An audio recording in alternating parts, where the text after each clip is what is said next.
Une semaine après la bêta 5, la bêta 6 est sortie. Elle est sortie hier soir. C'est un peu une habitude de la part d'Apple. D'habitude, ils prennent 2 semaines pour sortir une bêta.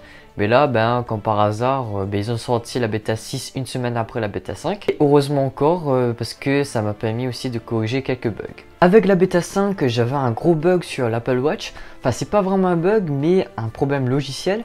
C'est-à-dire que iOS 13 bêta 5 drainait beaucoup la batterie de l'Apple Watch. Donc ce que j'ai fait, c'est que j'ai enlevé le Bluetooth. Donc si ça vous arrive à vous aussi, donc je vous invite à enlever le Bluetooth sur l'Apple Watch. Et comme ça, votre Apple Watch pourra avoir l'autonomie habituelle.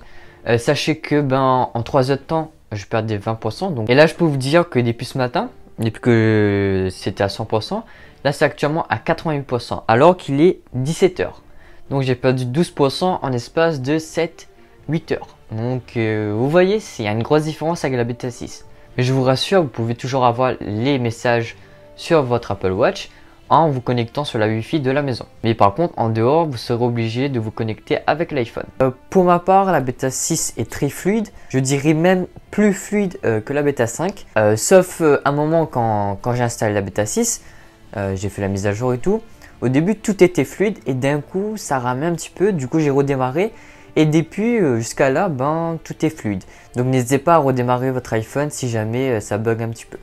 Concernant les bugs, j'ai remarqué un petit bug avec mes applications. Enfin l'affichage des applications, je vais vous montrer ceci. Les nouveautés, la 4G est redevenue comme avant. Le volume aussi a été changé. Avant c'était en 32 points, maintenant c'est redevenu à 16 points. De la bêta 4 c'était 16 points, bêta 5 32 points et c'est redevenu à 16 points.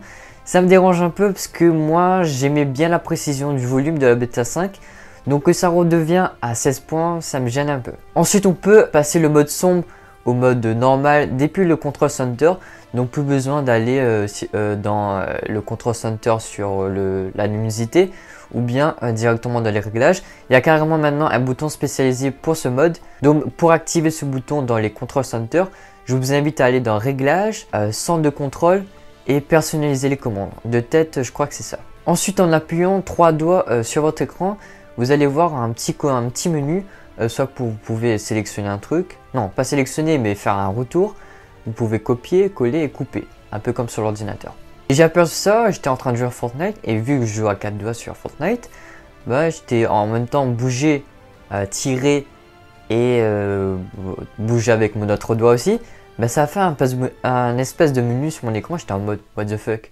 Et du coup je suis parti sur internet, je me suis renseigné. Et oui, c'est une petite nouveauté aussi, quand on appuie 3 doigts, ça apparaît un petit menu où tu peux faire un retour, copier, coller ou couper. Sinon à part ça, à part un peu plus de fluidité, il y a aussi les bugs Insta, le clavier Instagram sur les stories par exemple, ou même dans les messages privés bugger un peu. Là, pour le peu de fois que je suis parti dessus, j'ai pas vu le bug du clavier.